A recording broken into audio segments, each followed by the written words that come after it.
Just like a Marmite sandwich in dry whole grain bread with no butter, you either love Ed Sheeran or you just don't. Despite mixed opinions of the West Yorkshire-born singer, Sheeran has had his fair share of success in not just music, but in film and TV too. These are some of Ed Sheeran's most random appearances that you might have missed. It's one of the most famous film franchises in history, but Ed Sheeran's appearances in Star Wars were ones you'd miss if you blinked.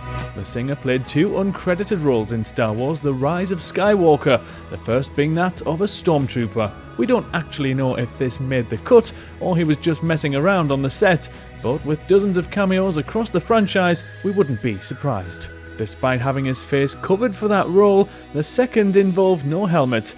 Did you spot his other role? No? Well, we'll let you off for this one too, as he played this alien member of the Resistance. Wow, Ed, I'm in love with the shape of you. Perhaps less subtle than an otherworldly alien, Ed Sheeran made another random appearance when he shocked Game of Thrones fans in this episode.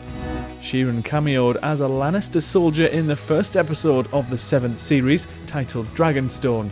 This was all just meant to be a surprise for dear friend and Arya Stark actress Maisie Williams, but ended with him just being mercilessly roasted by fans. Next up, The Simpsons. Although not a physical appearance, in the episode titled Haw Haw Land, Sheeran voices the character Brendan Beiderbecke. It was the first animated show to feature Ed voicing a character, and he of course shows off some musical skills as he plays the piano. The singer is of course best known for, well, singing, so it only seemed right that at some point he'd feature on James Corden's popular carpool karaoke. As usual, he was full of catchy songs and performative energy. From passenger seat to driver's seat, back in 2015 Sheeran took the wheel as he headed for the famous Top Gear track.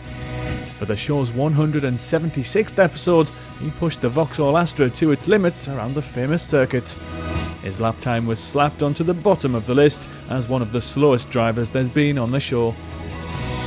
Another of Ed Sheeran's random cameos sprung up when the musician played himself in the third Bridget Jones movie, when his presence leads to an awkward moment for the clumsy heroine. Bridget accompanies her friend Miranda to one of the more significant annual music events in the United Kingdom, the Glastonbury Festival. They have a run-in with Sheeran in a bar, but don't recognise him. Last but not least, did you spot Ed Sheeran in the Australian soap hit Home and Away? Well, the singer plays Teddy, one of the children Marilyn Chambers was nanny to when she lived in the UK. He visits Summer Bay and surprises everyone when he turns out to be Ed Sheeran, treating them to a special performance at the diner. Which random appearances did you not spot the first time around? Let us know below.